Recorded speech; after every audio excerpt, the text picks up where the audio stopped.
एसटीचा प्रवास महागलाय। एसटीच्या तिकीट दरात आता 13.5% वाढ झाली आहे।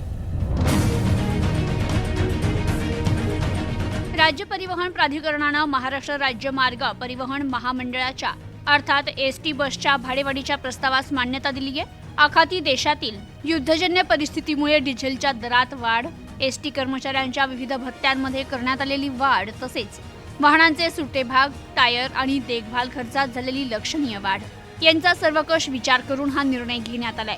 अर्थात या भाडेवाढीमुळे यापूर्वी केलेली साध्या बसेसची 10% हंगामी भाडेवाढ रद्द होईल।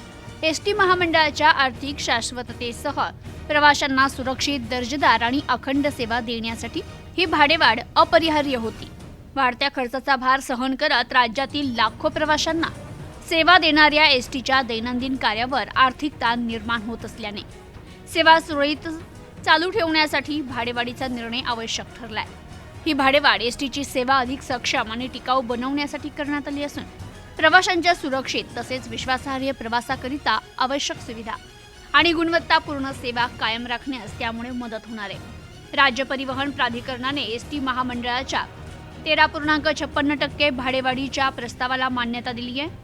एसटी महामंडळानं प्रवासी भाडेवाढ करण्याचा निर्णय घेतल्यानं आता प्रवाशांना अधिक प्रवास खर्चासाठी अधिक पैसे मोजावे लागणार आहे। महागाईचा सामना करणाऱ्या प्रवाशांना आता दरवाढीची झळ पोहोचणार आहे।